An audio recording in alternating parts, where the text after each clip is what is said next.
développement complet de l'infrastructure médicale, l'accès facile des populations aux soins à tout moment ont été en collaboration avec l'ICP. Nos principales priorités, ces objectifs utopiques et irréalisables pour certains du fait de l'ampleur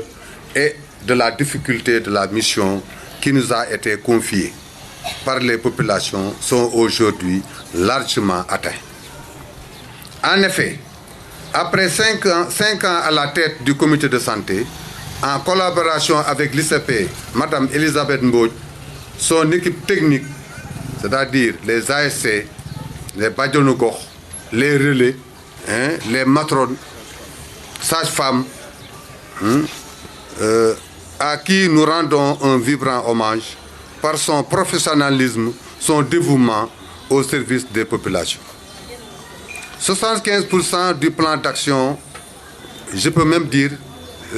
plus de 75% du plan d'action pour le relèvement du plateau technique ont été réalisés. Par la plupart, la maternité complètement délabrée a été remise à neuf, ainsi que le poste de santé. De ce fait, les populations de Mbour 2, de Fayou, de Sud-Sat n'ont plus besoin de parcourir de nombreux kilomètres pour se soigner et la continuité du service est maintenue et améliorée. Le logement de la sage-femme, d'un coût de 15 800 000, dont nous bénéficions aujourd'hui, a été construit de plus de 99% sur fonds propres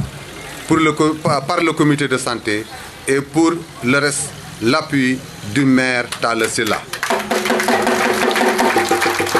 que nous tenons vivement à remercier au nom des populations des quartiers tantôt cités et celui de l'infatigable médecin-chef du district de Thiès. Chers invités, population de Mbour 2, Fayou, Sud-Sat, le bilan qui s'élève au total à 23 300 000 est certes reluisant, mais nous n'entendons point dormir sur nos lauriers. La préservation des acquis par une maintenance des infrastructures se fera au quotidien. Pour terminer, permettez-nous de remercier M. Aliou Sow, maire de la commune de Thiès-Ouest, qui, depuis son élection, ne ménage aucun effort pour appuyer, soutenir et accompagner les postes de santé de sa localité. Mention spéciale à Madame le maire Maïmouna Dieng. Notre chère maman, pour sa disponibilité et son soutien quotidien au poste de santé de Mbour 2. Nos remerciements à l'endroit de Tchorodja, du président Babacar Diagne, trésorier et toute l'équipe du comité de santé sortant, qui est de tout cœur avec nous. Enfin, nos pensées vont à l'endroit du doyen Cheikh Cissé, qui a beaucoup contribué aux excellents résultats obtenus aujourd'hui.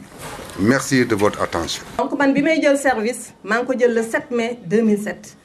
Et li ma fi fekkoon tamit ci bagage wala matériel bi may liggéey lu néew la woon. Daanaka presque matériel amu fi woon. Table peut-être de consultation moo fi amoon ak armoire bu ndaw. Il y avait un minimum de matériel comme ni ma ko waxee woon. Ak benn somme boo xamante ni 168 080 francs la maanaam àggul woon sax 200 000 francs. ci loolu nag maa ngi gërëm comité de santé bi fi nekkoon temps yooyu muy monsieur Babacar Diagne ak madame Thiorodia ndax ñoom it dëgg la ñaari weer dong la ñu soogoon a def ndax ñi ngi démarré service février man maa ngi fi ñëw au mois de mai 2007 donc 2 à 3 mois de travail la woon. Donc comité bii ma nekkal ñi ngi fi ñëw le 11 mai 2011 te bi ñu ñëwee li leen njëkk a yitteel seen préoccupation bu jiitu man ak ñoom moo doon ñu ubbi maternité bii. Donc tey dañuy inaugurer logement mais maternité bi ubbi nañ ko te mësuñu koo inaugurer. Donc tutorat plus moo fi ñëwoon benn jour ma fàttali ko dugg ci bâtiment bi gis vraiment bâtiment bi màggetoon vétuste torop sax ci biir tutorat boobu nag ci la ñu encadré wooñu ne ñu pourquoi pas mën ngeen defar maternité bii au lieu que accouchement yeeg yëpp ngeen koy defee fële ci poste bi parce que dafa xatoon torop ñu ciy remercier nag Tata Anna Ngom ndax boobu moom moo fi ñëwoon comme tutrice di ñu tutorer. ci biir loolu ci lañ ko réaliser en quelques mois septembre février la woon septembre fekk na maternité bi ak poste de santé bi yëpp ñu réfectionné waat ko defaraat ko ba mu bees tàkk.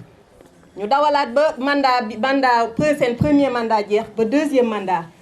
mandat bi ñuy ñëw tamit beneen préoccupation la ñu tegalaat ci plan d'action bi mooy tabax logement sage-femme ndaxte xam nañu tamit fi ma doon jóge ci kër gi guddi n'importe quelle heure de la nuit muy taw wala tawul dama doon traverser mbedd bi ñëw ba fii pour def accouchement te gisoon na ni que xawoon na jafe te aussi tamit amul woon sécurité.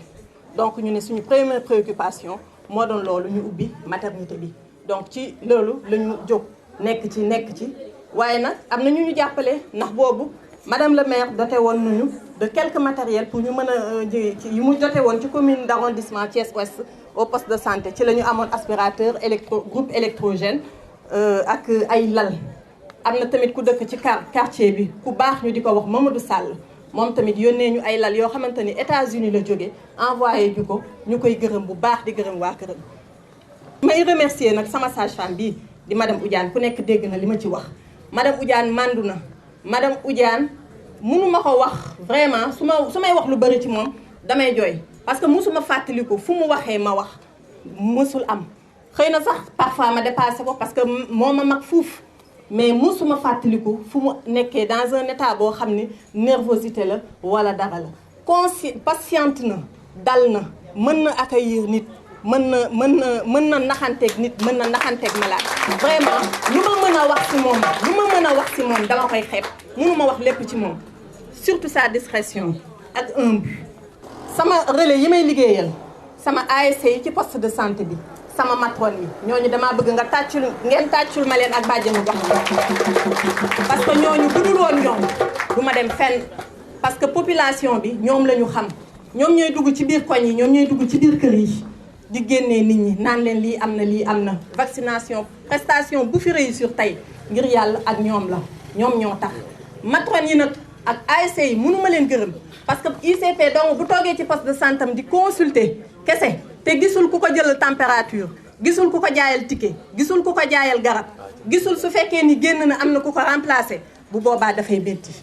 am naa ñaari communautaire yoo xamante ni comité de santé bi moom moo leen recruter muy benn sage-femme ak benn infirmier muy Baara ak Fatlo maa ngi leen di remercier ñoom tamit ndax ñun parfois ñi ngi ci séminaire yi ñi ngi dem ñu ngi dikk mais bu fekkee ni dem nañu ñoom ñooñu fiy nekkal ñooñu fiy teewal kon mënuñu leen fàtte aussi ci remerciement. ñu ngi remercier aussi monsieur le maire Aliou Sow parce que am na benn ASC bu ñu jëlal en charge par la mairie te di ko ñaan it bu ñu mënee recruter beneen parce que pour que service bi gën a mën a dox ñu ngi koy ñaan mu dimbale ñu ci loolu. monsieur le maire Talla Sylla moom tamit ñëw na ak terangam may ñu 500 000 francs ñëwoon fi pour beneen visite mu ñëw ñu dugal ko ci suñu locaux yi mu dugg xool bu mu gisee mu ne ñu ndax yéen a def lii ñu ne ko ñun ñoo ko def. dafa am ku leen di appuyer wala da ngeen am partenaire wala da ngeen am ku leen financer ñu ne ko non ñun ñoo jël suñu propre initiative def ko sans tarder dafa signer chèque jox ñu mu retirer ko kon boog merci à monsieur le maire. merci. kon ñoo ngi nuyu monsieur le sous-préfet Mar suñu càmmiñ suñu xarit di nuyu monsieur le maire Talla Sylla sama maire bopp. di nuyu imam di nuyu délégué de quartier yi di nuyu médecin chef district nuyu ICP bi nga xamante ne day jigéen ju mën góor nuyu ki nga xamante ne mooy président comité de santé bi waaye nuyu technicien santé yi fi teew yépp di wax ne kàddu yi gàtt lay doon ndax bi ci jëkk mooy kàddu métti ak sant yàlla ndax yàlla dafa dogal tey jii poste de santé bii ñu tabax sage-femme maternité bi man damay tàmbale ca fa mu tàmbale mooy gërëm docteur Diarratou Sow Sall ndax nag lii lépp nag mooma poste de santé bi dama dugg bureau ci suba fekk Idrissa laaj ko listu poste de santé yi ñu war a créer ci gox yi ma ne ko na nga fexe ba Mbour 2 am ndax ñu ngi koy wër boobu ba léegi crayon lu ñu bindee monsieur délégué de quartier monsieur Sarr duma bàyyi ma fen lu ñu bindee poste de santé bii di Mbour 2 mu dem réunion quelque temps mu woo ma ne ma dollil nañ leen ci maternité ma ñëw ci délégué de quartier liñ la wax ne joué na rôle délégué de quartier avant que li yëpp di xew de ko ndax Mbour 2 am na place mu ne ma pour lan ma ne ko poste de santé ak maternité mu ne ma waaw ci la ñu jotee lii ci lañ ko tabaxee kon bu ñu demee ba comité de santé bi taxaw ba lii yëpp am man damay sant docteur Diarratou Sow Sall bi nga xamante ne moo amoon initiative bi di wax ne tey journée plaidoyer laa koy def ndax nag monsieur le maire je ne me considère pas comme adjointe au maire mais je me considère comme habitante de Mbour 2 ma lay ñaan ci sa relation yi nga am bul bàyyi benn gox waaye na nga faral Mbour 2 yaa ngi ci gaa waaye na gën a fés na gën a bari andi nga fi bu yàggul ambassadrice bu seet bu ñëwoon di vérifier poste de santé yi diggeeg yow na mu diggeeg yow te gëm naa ne doo ko bàyyi te na mu diggeeg Mbour 2 defu ko la preuve en est que defe naa ne ci occasion boobu nga profité ñëw visiter maternité bi ba def ci jëf ju rëy ji nga ci def kon Mbour 2 ñu noonu ci sa magistrature amoo yemukaay ci domaine d'intervention yi ñu la jox ak compétence yi kon waxuma en dehors santé ndax sama maître bi toog daf ma daan faral di wax ne ma madame la maire boobu nu ma maire sax ne ma médecine moo jafe te metti te technique waaye santé moom c'est communautaire te santé ku wax santé wax population te ku wax population wax comité de santé kon lii ñu réaliser dama jàpp ne dafa bokk ci santé communautaire boobu nga doon wax te ku wax santé communautaire wax prévention kon bari malade taxul ñu teg poste de santé waaye fab malade yi ñu nekk ci condition yu baax ak plateau technique bu baax defe naa ne moo waral ñu jël santé andi ko delloosiwaat ko ci askan wi. di nuyu ñëpp ñi nga xam ne dañ fee toogal ay ASC wala ñu toogal fii yeneen association wala yeneen kuréel di nuyu bàjjenu gox yi di nuyoo ñëpp ñi nga xam ne personnel lañu buy liggéey ci wàllu santé bi ak képp ku fi teew rek ak lu ko fi mënti tax a teew di nuyuwaat nag vraiment notable yi fi nekk kilifa yi fi teew yëpp. am na leen loo xam ne nag parfois dafay jaral leeral maanaam leeral ko du tee benn yoon nag ñu taxaw ci seen wet li nu war nu di ko def ak fu ñu ko mënti wute ji te li may wax préfet dafay toog ma di ko wax mooy dafa am nu mu daan demee te warul demee noonu parce que li ñuy tuddee fonds de dotation de la décentralisation du fonds de dotation de la déconcentration ndax état soxlawul maire yi pour jox ay kuréelam xaalis maanaam su defee fonds de dotation defu ko pour jox ko ñi yore santé fii defu ko pour jox ko ñi yore sport fii defu ko pour jox ko beneen service état bi bu nekk fii dafa fekk état dafa jël ay compétences dénk ko ay collectivités locales compétences yooyu mu leen dénk nag ci la leen di jox xéewal ne leen bu ngeen koy def mun leen ko def nag lu dul ci domaine bii waaye tekkiwul ne ñi nga xam ne ñoo toogal état ca domaine booba ñooña ñoo war a jox loolu ñooñu ngay jébbal loolu demewul noonu noonu laan dem mais warul demee noonu maanaam loolu erreur la corriger erreur bi nag tekkiwul ne maanaam xéewal boobu wërta jëm foofa na muy jaara ba àgg fa rek mooy changer léegi nag ñi nga xam ne ñoo yore ñoo nekkal état bi ci domaine boobu ñoom ñooy les premiers conseillers des maires maanaam kon maire su jógee tey par 15 millions yoo xamante ne par exemple yu jógee ci état war ko dépenser te mu war a jëm ci domaine u santé maanaam bala mu caa dugal ci benn domaine day laaj ña fa toogal santé ca gox ba mu laaj leen quel est le meilleur moyen pour que lii mën a jariñ population yi ci gox bi ñooñu xelal ko loolu buñ ko xelalee loolu nag moom moo yore dogal bi mu seet la mu jàpp ne moo gën mu jëfe ko nii la mbir mi tëddee mais man am na Pastef bu ma gis ci docteur Diop gis ko ci ñeneen ñoo xamante ni ñi ngi yëngatu ci biir santé bi ci biir Thiès yàlla xam na ni waxuma li luy état di dugal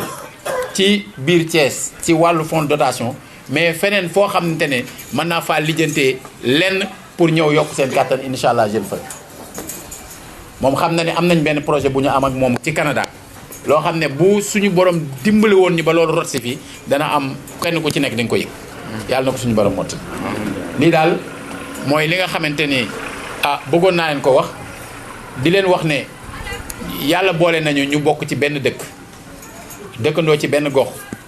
li tax mu boole ñu fi c'est parce que daf ñoo boole mission boobu mooy population yi ñu bokkal gox bi ñuy jàppoo ak ñoom di seet naka la ñuy yaatale seeni mbir lu ngeen fi dégg sauf parfois xëy na dinay am nag mais lu ngeen fi dégg muy jóge ci man di ñëw ci yéen maanaam yéen a ko jële ci seen bopp jaarale ko ci man rek mu demaat ci yéen maanaam waa Thiès a leen di jox ndax man 99% de lu ma leen di jox jógul sama poche parce que aw ma waa Thiès a ko moom même partenaires yi nga xam dama leen a am buñ ma defee joxee dara c'est pour waa Thiès parce que bu ma leen di wax maanaam lu soxlay waa Thiès laa leen di wax ba buñ ko defee kon yéen a ko moom buñ ko jaarale ci man it dañ ko jaarale ci man mais man moomuma ko donc remerciement yi ak ngërëm bi waa Thiès a ko moom te weesuwul nag mooy li waa Thiès moom nit ñi di ko teg ci yoon weesuwul di leen ñaanal jàmm weesuwul di fexe nit ñi nga xam ne ñoo bokk benn gox bu ñuy dëkk te yàlla boole leen fa te bu ko defee du hasard mais ñooñu di rafetal seen i diggante parce que diggante yi lu mu gën rafet mu gën baax te ñuy jiital farata yi ñun lii tax ñu ci sawar nii li muy farata moo tax de yàlla xam na ko man maanaam nit ñi ay di ba bég ci man yàlla bég ci man moo ma ko gën yàlla xam na ko waaw loolu moo ne ci man de maanaam ay nit ñi tàccoog ay yooyu yëpp man newul ci man li ne ci man mooy maanaam li nga xamante ni moom la yàlla gërëm ma ànd ak nit ñi ñu ne ci loolu te yàlla xam na ni appel boo xam ne dama koy lancer kilifa yi nekk ci Sénégal kilifa yi sunu kilifa yi rawatina kilifa diine yi vraiment pour ñoom comme seen kàddu ñëpp dañ koy déglu ndax ñooy sunuy kilifa nag te réew bu amul kilifa du dem te ñun nangu nañ ne ñooy sunu kilifa ndax ku nangu la am kilifa kenn warut a nangu nga doon kilifa te jox nañ ñu cëru kilifa ci côté yu bëri waaye ñun dañoo am kilifa kilifa yooyu dañu war a wax ngir farata yi ñu di leen jiital lii ci la bokk. fexe ba barab bu mel nii ñi fiy nekk di toppatoo doomu aadama yi nga xam ne dañuy loof ñu mettre leen ci conditions yi ñi mën def seen liggéey dafa nekk farata bu école di ubbi comme nii mu amee démb xale yi war a jàngi loolu ci farata yi la bokk sécurité ci farata yi la bokk mais ñun maanaam solu tabaski ak rey xar yu rëy moom la ñu def farata te du farata nag du farata de rawatina soo ko amul di daj lu nekk ci loolu ñun dañ koy yëg ñun ñi nga xamante ne dañ ñoo dénk alalu waa Thiès officiellement 388 000 habitants la officiellement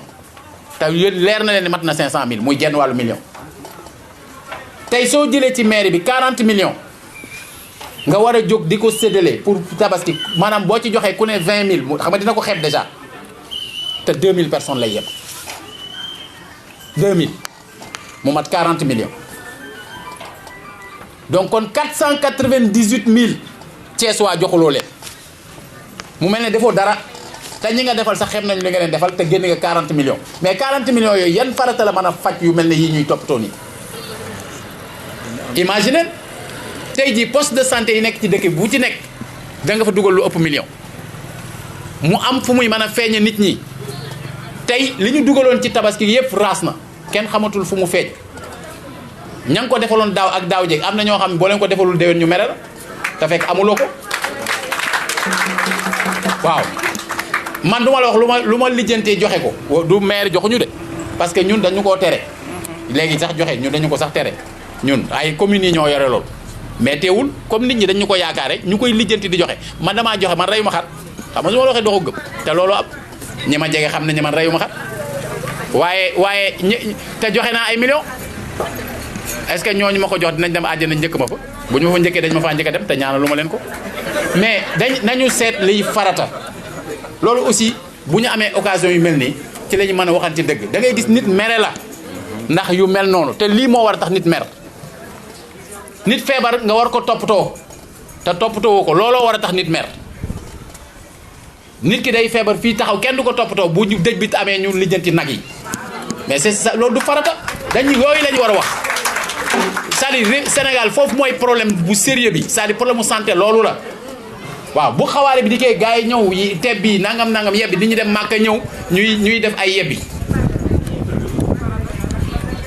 alors que dans le même quartier il y a des gens qui sont malades et personne ne s'occupe d'eux. C'est ça les vrais problèmes de cette ville, c'est ça les vrais problèmes de ce pays. Imam a ngi nii yéenay wax ak nit ñi ci yooyu ngeen war a wax ak nit ñi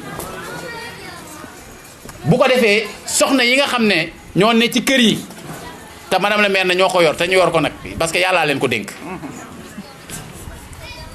léegi ñooñu lu bëri di mën a teggeeku ci seen kaw puisque ñoom ñooy toog di des ak malade yi leen yor bu dee borom kër yi la ñoom ñoo leen di yoree bu dee seen doom yi la ñoom ñoo leen di yoree bu dee seen bopp la ñoom ñoo leen di yoree parce que boobaa borom kër yi sax dañ leen di daw. je pense que suñu toogee di wax di raayante te dugguñu ci fond problème yi le Sidi Rayahi wax moo ñuy dal Sidi Rayahi dafa ni rendre nécessaire ce qui n'est qu'accessoire mu ni c'est la formule qui fera exploser le monde. maanaam suñu demee ba nga xam ne lu dul farata moom lañ jox gëddee farata nee na loolu mooy liy tukkal àdduna yàlla nañ ci yàlla musal jërëjëf. monsieur le délégué de quartier suñu mbokk kilifa diine yi fi teew imam ak suñu mbokk président comité de santé yi di ci jiital ci bopp le président du comité de santé de district di nuyu également les membres de l'équipe cadre de district di nuyu monsieur ak madame les infirmiers chefs de poste, le président et la présidente des associations des infirmiers et de sages-femmes, mais également di nuyu sunu partenaires techniques ak financiers yi fi teew mais nag di beral nuyoo monsieur le président du comité de santé du poste de santé de Mbour 2 ak madame Sall Elisabeth Gotch infirmier chef de poste de Mbour 2 ak personnel Mbour 2 yëpp mais nag du ma fàtte mukk sunu mbokk bàjjenu gox yi sunu mbokk relais yi sunu mbokk ASC ak matron yi fi teew di wax ni tey maa ngi am mbégte bu mag maa ngi am fierté ñëw en tant que médecin chef de district di fekkee cérémonie inauguration logement wu maternité poste de santé bu Mbour 2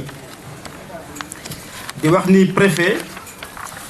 yàgg nañu nag fekkee jataay yu mel nii ay inauguration poste de santé wala maternité waaye bii ñu fekkee tey dafa am particularité il faut ñu taxaw tuuti wax ci particularité mooy dañ ko def ci fonds propre maanaam du état du ONG du partenaire technique ak financier mais comité de santé bi moom moo liggéey bu wér liggéey bu wóor liggéey bu sell ba def lu mel nii kooku nag il faut ñu jaajëfal leen il faut ñu sant leen il faut ñu gërëm leen di wax ni bâtiment bi jot nañ ko visiter man ak monsieur le préfet ak autorité yi mais vraiment macha allah la ñuy wax en tout cas ku xool xam ni bâtiment de qualité la depuis en tout cas construction bi en passant vraiment par la peinture bu ma fa gis ak matériaux yu ma fa gis vraiment c'est de qualité exceptionnelle di wax ni bâtiment bi ñaari chambre la ñaari toilette benn cuisine benn salon benn magasin une cour avant une cour arrière d'un montant total de 15 800 000 francs CFA. di wax ni comité de santé bi yemul foofu rek ndax sànq wax na ko septembre 2011 dañoo réhabiliter complètement la maternité mais également dañoo réhabiliter bu naa wax sax poste de santé bi yépp sans oublier l'équipement qui a accompagné le bâtiment. di wax ni comité bi yemul foofu ndax defar bâtiment rafet na équipé ko rafet na baax na trop waaye soo bëggee mu am njariñ nag dafay am personnel. kon comité bi recruté na une sage-femme, une assistante infirmière ak 2 ASC. dégg nañ sànq appel bi nga xam ni moom la ICP bi lancé à l'endroit du maire. le maire nekku fi mais am nañ yaakaar ni dañ ko jotali. par ces différents actes, Monsieur le Président du comité de santé, Madame l'ICP, vous avez d'abord répondu à l'invite de Madame le ministre de la Santé et de l'Action sociale, le professeur Eva Marie Coll Seck. may fàttali ni le 1er août 2016, Monsieur le Préfet, jot nañ benn circulaire ba nga xam ne dafa jóge ministère de la Santé mu ñuy fàttali di ñaax poste de santé yi di ñaax centre de santé yi waaye itam di ñaax hôpitaux yi pour ñu yeesalaat bërëbu fajukaay yi pour ñu retaper ko pour ñu rafetal ko mais surtout pour ñu gën a def li ñuy wax accueil. alors loolu yaakaar naa ni ku ñëw fii Mbour 2 di nga xam ni kon ñoom déjà def nañu li nga xam ni mooy jëfe ndigal bu nga xam ni ministre de la santé moom moo ko joxe. ginnaaw bi ma sant yàlla julli ci yonentam maa ngi yëkkati kàddu di tàmbalee nuyu monsieur le maire de la ville de Thiès, monsieur Talla Sylla. dinaa si ñëwaat léegi ci la symbolique même de ta présence ici. di nuyu son adjointe madame le maire. di nuyu monsieur le médecin chef du district. di nuyu le délégué de quartier de Mbour 2, di nuyu imam, di nuyu président comité de santé bi, di nuyu ICP wu poste de santé Mbour 2. ñoom ñaar bu ma leen nuyoo boole naa ci képp kuy président de comité ak képp kuy ICP te teew ci jataay bi. di nuyu bàjjenu gox yi relais yi ak képp koo xamante ne bii yaa ngi fi en vos titres et qualités. di wax ne wax ji buñ ko doon tënk daanaka ci ñaari ponk dong lañ koy tënk. benn bi mooy fësal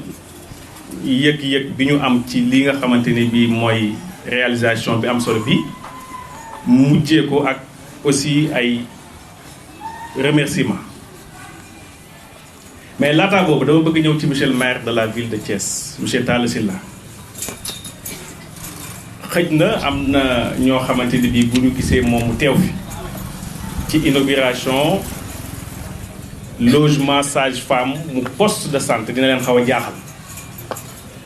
parce que ni mu ko waxee effectivement poste de santé yi du point de vue de la réglementation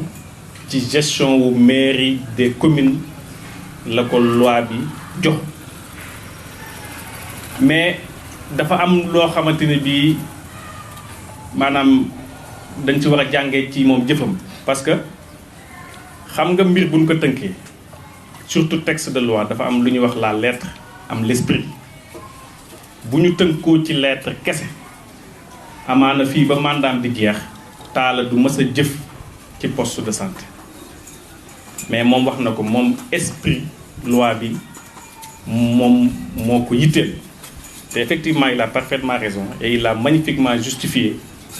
aujourd'hui lépp lu ñu def ci Thiès muy jëm ci wàllu santé jëm ci wàllu éducation ak beneen fànn bu mu mënta nekk génnul Thiès. donc